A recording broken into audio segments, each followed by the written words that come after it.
Good morning, everybody. Welcome to the shop. Buying my tractor. We're gonna get the cub out there in the field and do a little cultivating. We got our cultivators on. We've get through cultivating. We're gonna come in there and put the healers on. Go out there and kick some dirt up against the corn. And that's about all we got to do for the rest of the season with this thing until it's time to, to start cleaning the garden back up. I'll use the tiller over there a few times, probably go down the rows, keep the rows from getting full of weeds. But that'll be a while before I got to worry about that. And so, I don't know, seasons, we've planted the seeds and they've came up. So, it's time for the harvest. So over the next couple of months, we'll be seeing a harvest. I wouldn't surprise me if we wasn't eating squash by the end of the week. We got squash out there, 1.5 inches, 2 inches long on some of those plants. So I don't imagine it'll be too long before we'll be eating some squash. Tomatoes, I'll show you my tomato plants before you get out there and get that cultivating done. Peppers is busting on up pretty good. Got little bitty peppers here and there. Tomatoes. We got some tomatoes right there. Got them over here. Got plenty of them coming in. I'm excited about the tomatoes. They're looking good this year. I think this thing's going to be a good little trellis. These things pushing 3 feet tall. It's funny how this brandy boy, is sitting here that tall. And, well, they've all come up. Here's one of them, we thought was just going to die. Them worms claimed them. And that one's come back. I hadn't done away with it. They've all come up pretty good. And I was sitting there looking at one of the weakest ones we had over there. It's the one that's got the tomatoes on it right now. I love growing tomatoes. I like growing anything. These potatoes, well, I kind of want to dump that bucket out. These are okay. They're just not growing like they're supposed to, not like the other ones are. I'll keep expanding the container garden as things go along. I've got to guess maybe, 4 more barrels coming. So that'll be 8 more containers that I'll go ahead and build them. I'll start building them, have them ready for next year, and find pallets to put them on. I like the pallet idea. Just keeps them up off the ground and makes them, there you go, let me get back in the screen here. Keeps them up off the ground, just makes them easier to deal with. And if I really want to, I can go get the forks and get the tractor and move them. All I really got to do to move them just be to cut 2 zip ties on that post over there. But all right, let me get busy and we'll get her done.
right, so we got the cub out.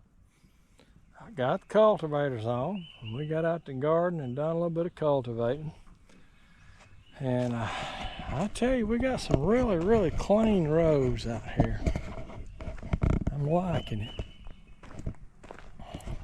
It was a little bit aggressive where the beans and the corn are, but they will survive. A little bit aggressive down there around the squash, but they will survive.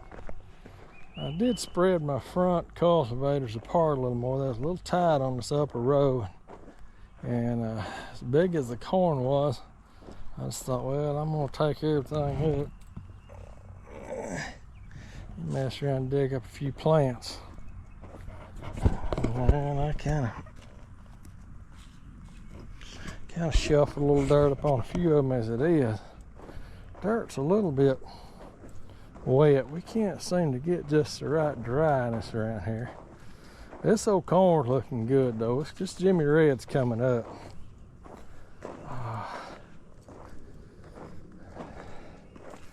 And it's just about to the point where I think all I can do in here is come in here and do just a little bit of healing on the corn. The okra's not going to get tall enough for me to really heal it.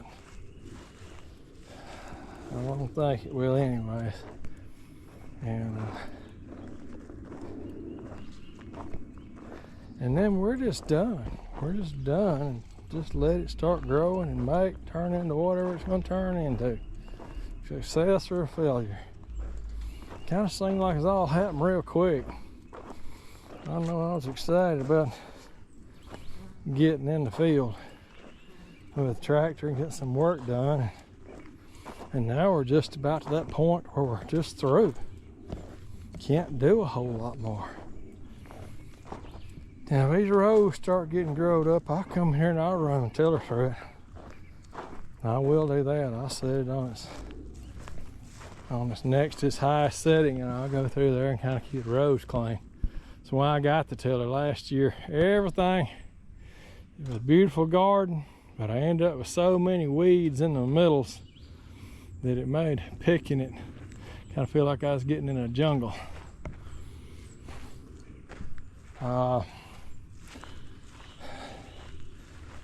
This one down here, it's running a little bit behind.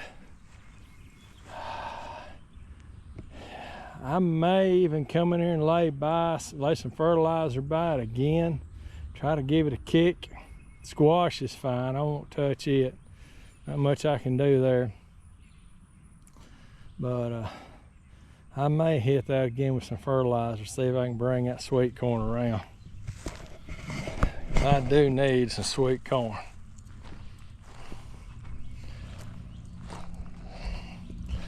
It's kind of odd when you look around here and say, well, there's just not much else I can do now, just let it grow. Of course, it'll be picking time. When it gets picking time, we'll be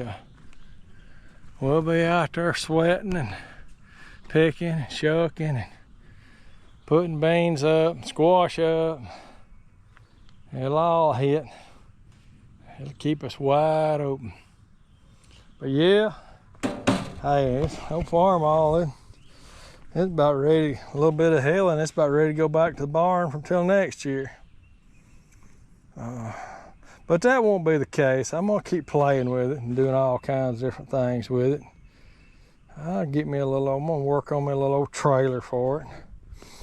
Kind of thought it was, I don't think I've had it in the field since I had the bumper on it, but I found that I was watching my crops through this hole right here. I was trying to watch them down there at the plows, but I needed to look ahead just a little further, and it helped me follow the row a little better when I kind of looked ahead just a little bit further.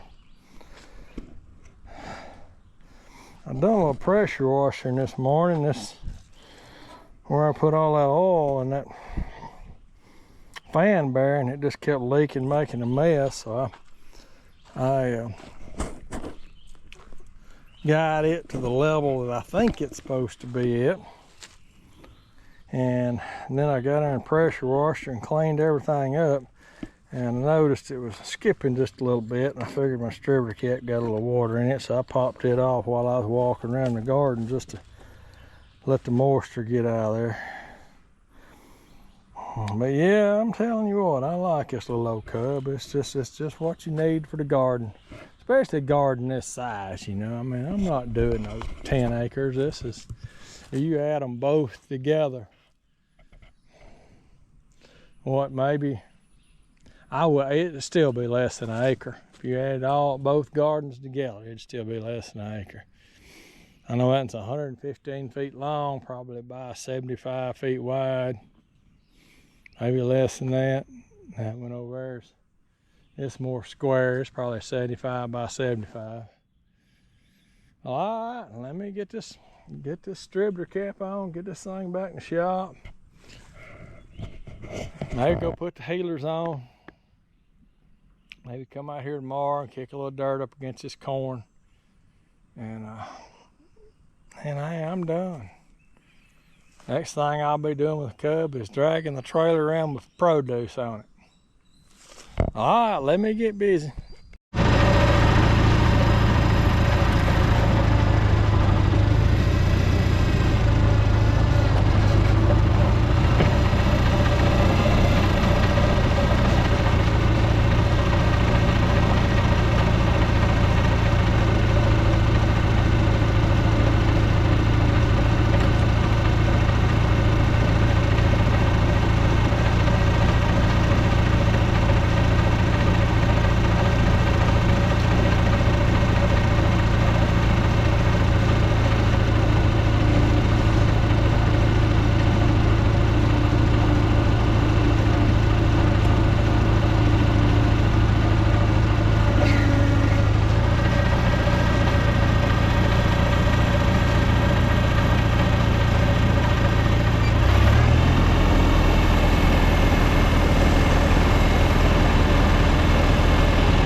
That didn't take long.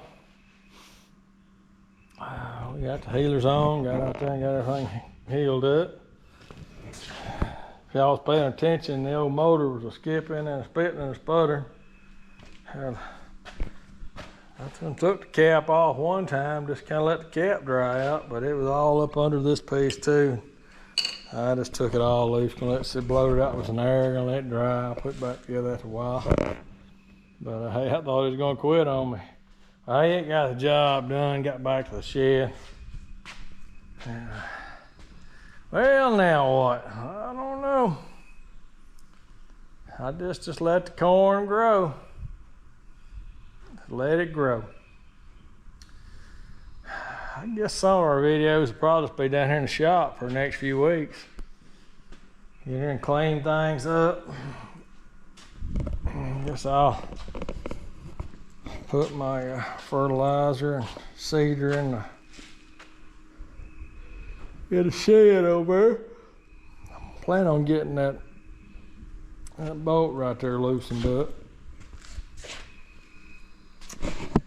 Right yonder, get that loosened up.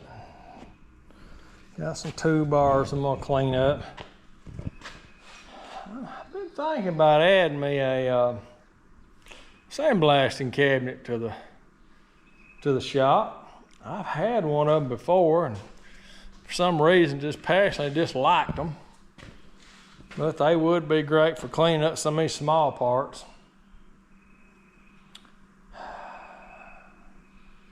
I just never liked the things. It just seemed like to me there's got to be a better way. But I don't know what the better way is. I looked at I thought about a bead blaster, where you put it in there and it just goes around and around, and the beads kind of clean it. That'd be good. They're expensive. There is a company not too far from me. I could take a truckload of stuff over and drop it off, and they'd sandblast it for me. I don't know. I would just take it as it comes. A little bead blasting cabinet ain't too expensive. You can pick up a used one for a few $100s.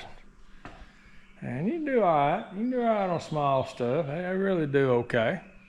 You know, they're a little aggravating. The sand gets dirty, it stops up. You know, I've had them, so I know what I'm getting into.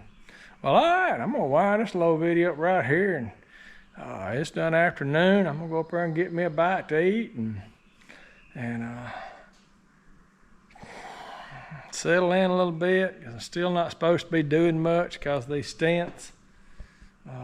But they're doing fine. I kind of want to get outside and do some stuff, but I think I'll probably hang around the house for a while, maybe somewhere in the evening, maybe 5, 6 o'clock. The sun starts getting over these trees over here. I'll come down here and piddle around, do a few things, and then call it a day. So, all right, thanks for watching. Catch you on the next one.